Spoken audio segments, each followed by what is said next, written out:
کابینہ نے legal advice کے تحت یہ فیصلہ کیا ہے۔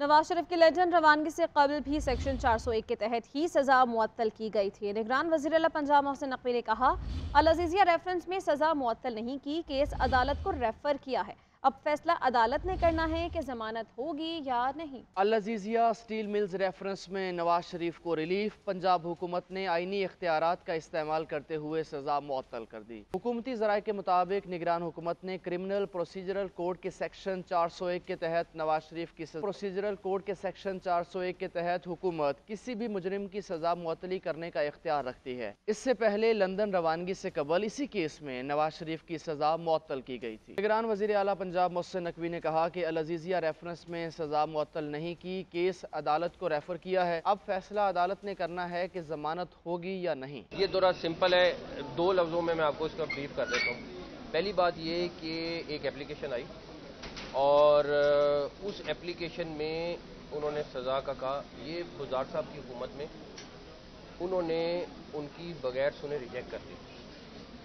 ہم لوگوں نے صرف یہ کیا ہے کہ ان کو ریفر کر دیا ہے کورٹ پہ، اور اب کورٹ نے ڈیسائیڈ کرنا ہے کہ ان کی وہ ضمانت ایکچوئل میں رہے گی کہ نہیں رہے گی۔ ماہر قانون اشتر اوصاف کہتے ہیں قانون میں اس کی گنجائش موجود ہے، سزا کا معطل ہونا کوئی اچنبے والی بات نہیں ہے۔ ہائی کورٹ کے 2 جج صاحبان نے انہوں نے اپنے آرڈر میں لکھا کہ اس کی جو جتنی بھی مزید توثیق اور توسیع اور یہ سب چیزیں ہیں، اور پوائنٹ آؤٹ کیا کہ 401 CRPC اختیار دیتا ہے پروونشل گورنمنٹ کو سزاؤں کو معطل کرنے کا، اور اس میں کوئی اچنبے والی بات ہے، یہ قانون میں گنجائش موجود ہے۔ 24 دسمبر 2018 کو عدالت نے العزیزیہ ریفرنس میں نواز شریف کو 7 سال قید کی سزا سنائی تھی۔ کس شخص نے سپریم کورٹ کے 14 مئی کے الیکشن کروانے کے حکم کی خلاف ورزی کی؟ فیصلہ دینے والے بینچ کا آرڈر آف دا کورٹ کہاں ہے؟ آرڈر وہ ہوتا ہے جس پر سب ججز کے دستخط ہوں۔ چیف جسٹس قاضی فائز عیسیٰ کے الیکشن کیس کی سماعت کے دوران ریمارکس، چیف جسٹس نے نگران حکومت پر بھی سوالات اٹھا دیا۔ ریمارکس دیے، صاف شفاف انتخابات الیکشن کمیشن کو کرانے ہیں تو نگران حکومت کیوں بنائی جاتی ہے؟ ملک بھر میں الیکشن ایک روز کرانے سے متعلق درخواست واپس لینے کی بنیاد پر خارج کر دی گئی۔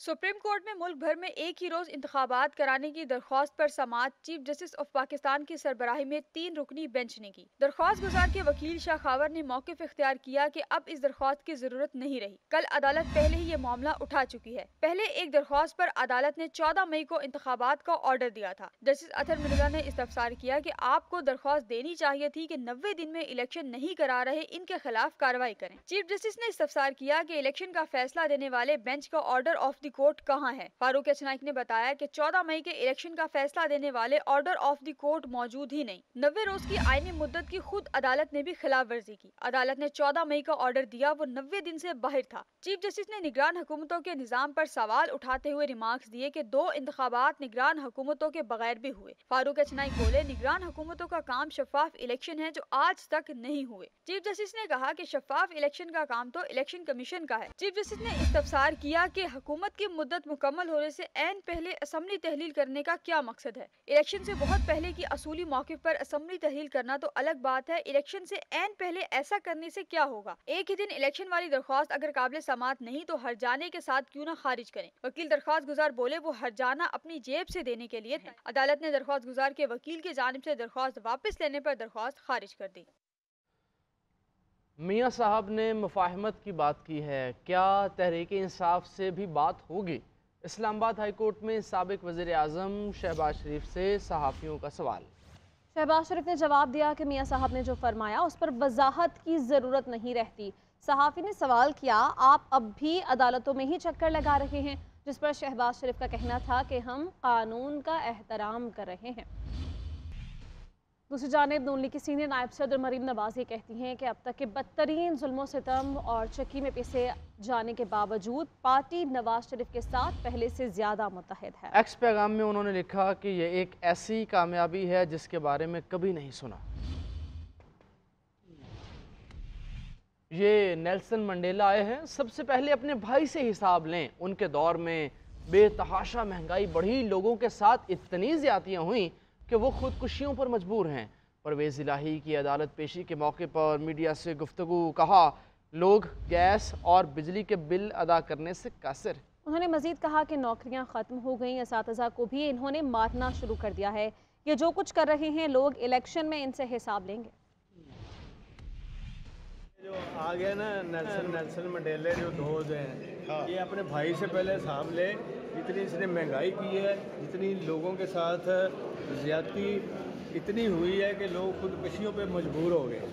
لوگوں نے خودکشیاں کی ہیں ان کے نیلسن منڈیلا کے اوپر آنے کے، اور خاص طور پہ جو بجلی کا ریٹ ہے، پھر گیس کا ریٹ ہے، پھر لوگوں کی جاب جاتی رہی ہیں، پھر پینشن کے ایشو ہیں، اور ٹیچروں کو کبھی نہیں، جو میں نے رعایتیں دی تھی نا، ٹیچروں کو مارنا شروع کر دیا انہوں نے.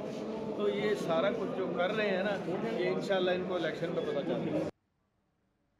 سیاست کریں اور ریاست کو بچائیں، کسی کے کندھے پر چڑھ کر نہ آئے. رہنما پیپلز پارٹی خورشید شاہ کا نواز شریف کو مشورہ، کہا کسی کی مدد سے آئیں گے تو عوام گو نواز گو کا نعرہ لگائیں گے. چیئرمین پی ٹی آئی والا کردار ادا کریں گے تو تاریخ بن کر رہ جائیں گے. خورشید شاہ نے نواز شریف کو انوکھا لاڈلا بھی قرار دے دیا. ابھی تک تو انوکھا بھی ہے، لاڈلا بھی ہے. میں میاں صاحب سے اپیل کروں گا خدا کے واسطے، میاں محمد نواز شریف، میاں محمد شریف بن جاؤ اور اس ملک کو، ریاست کو بچاؤ. کسی کے ہاتھ میں نہیں آؤ اور بہترین پالیٹکس کرو. کسی کی مدد سے مت آؤ، ورنہ وہ گو نواز گو گو گو گو کے نعرے. دیکھو ہماری ایک بہت بڑی واضح چیز تھی کہ ہم کہتے تھے کہ یہ نواز شریف کے لیے روکا گیا ہے ڈیٹ. تو اگر ہم صحیح ہیں تو نواز شریف کو یہ اعلان کرنا چاہیے کہ میں آ گیا ہوں اور اب الیکشن کا اناؤنس کرو. کہ اگر اس نے عمران خان والا رول ادا کیا اور غلط راستے سے وہ آئے، بیک ڈور استعمال کیا جو نظر آ رہا ہے، تو نواز شریف تاریخ کا ایک مثال بن جائے گا. تحریک انصاف کے ترجمان اور سینئر قانون دان شعیب شاہین نے نواز شریف کو تیز ترین ریلیف ملنے پر سوالات اٹھا دیے. بولے ایسی مثالیں قائم کی جا رہی ہیں جس سے عدل کا نظام متاثر ہو رہا ہے. پورا پاکستان عدالتی نظام کو دیکھ رہا ہے. جی بالکل، اور وہ اسلام آباد میں پریس کانفرنس کر رہے تھے. پاکستان کی ریاست اور اس ریاست کے اہلکار اور ان کے ہرکارے اس طرح ایکسپوز ہوئے ہیں جس طرح ہم نے ماضی کی تاریخ میں کبھی نہیں دیکھا. یہ ریاست کے اہلکار وہ ایک بھگوڑے کرمنل کنوکٹ کو بچانے کے لیے سب اپنے اپنا رول ادا کر رہے ہیں. بڑے افسوس سے کہنا پڑتا ہے کہ ہمارے معاشرے میں ایسی بری مثالیں قائم کی جا رہی ہیں کہ جس سے نظام انصاف اور نظام قانون اور ہمارے ریاستی ادارے اپنی ریسپیکٹ کھو چکے ہیں. ادھر تحریک انصاف کو ایک اور جھٹکا. اندلیب عباس، سعدیہ سہیل اور سمیرہ بخاری استحکام پاکستان پارٹی میں شامل ہوں گئی. جہانگیر ترین سے ملاقات کے بعد شمولیت کا اعلان بھی کر دیا. اندلیب عباس نے کہا کہ ہم مضبوط اور مستحکم پاکستان بنائیں گے. ماضی کو بھول کر آگے بڑھنا ہوگا. فردوسہ شکاوان کہتی ہیں پارٹی میں شامل ہونے والوں کا خیر مقدم کرتے ہیں. سیاسی منظرنامے پر تحریک انصاف کو بڑا جھٹکا. تحریک انصاف کی 3 رہنماؤں اندلیب عباس، سعدیہ سہیل اور سمیرہ بخاری نے پارٹی کو خیر بات کہہ کر آئی پی پی سے جڑنے کا فیصلہ کر لیا. پی ٹی آئی کی سابق ارکان اسمبلی نے ماڈل ٹاؤن میں جہانگیر ترین سے ملاقات کی اور استحکام پاکستان پارٹی میں شمولیت کا اعلان کر دیا. تینوں خواتین رہنماؤں نے آئی پی پی اور جہانگیر ترین کی قیادت پر بھرپور اعتماد کا اظہار کیا. ملاقات میں اون چودھری بھی موجود تھے. پارٹی ترجمان ڈاکٹر فردوسہ شکاوان نے کہا کہ استحکام پاکستان پارٹی میں شمولیت اختیار کرنے والوں میں مزید اضافہ ہوگا. ہم پر امید ہیں کہ انشاءاللہ آئی پی پی کے سیاسی کنبے میں اضافہ ہوگا. پریس کانفرنس میں تینوں خواتین رہنماؤں کا کہنا تھا کہ ہم استحکام پاکستان پارٹی میں بھی اپنی سیاسی جدوجہد جاری رکھیں گے. اندلیب عباس نے کہا کہ پارٹی کاز سے بڑی نہیں ہوتی، ہم نے آگے دیکھنا ہے کہ مقصد کیا ہے. محور ہونا چاہیے آپ کا سوچ کا، پالیسیز کا. ان لوگوں کے لیے آپ نے آگے جانا ہے. یہ لوگ ہیں جو کہ ایک مضبوط، بھرپور اور مستحکم پاکستان بنائیں گے انشاءاللہ. سعدیہ سہیل رانا کا کہنا تھا کہ ہماری پہلی ترجیح ملک کا مفاد ہے اور مقصد پہلے بھی پاکستان کی خدمت اور لوگوں کے لیے کام کرنا تھا، مقصد آج بھی ہے. 9 مئی واقعات کے بعد پی ٹی آئی رہنماؤں کی بڑی تعداد کو گرفتار کیا گیا تھا، جس کے بعد متعدد پارٹی رہنما پارٹی اور چیئرمین پی ٹی آئی سے اظہار لا تعلقی کا اعلان کیا. آگے بڑھیں گے. خیبر میڈیکل یونیورسٹی نے کے پی میں ایم ڈی کیٹ دوبارہ منعقد کرانے کی تاریخ کا اعلان کر دیا ہے.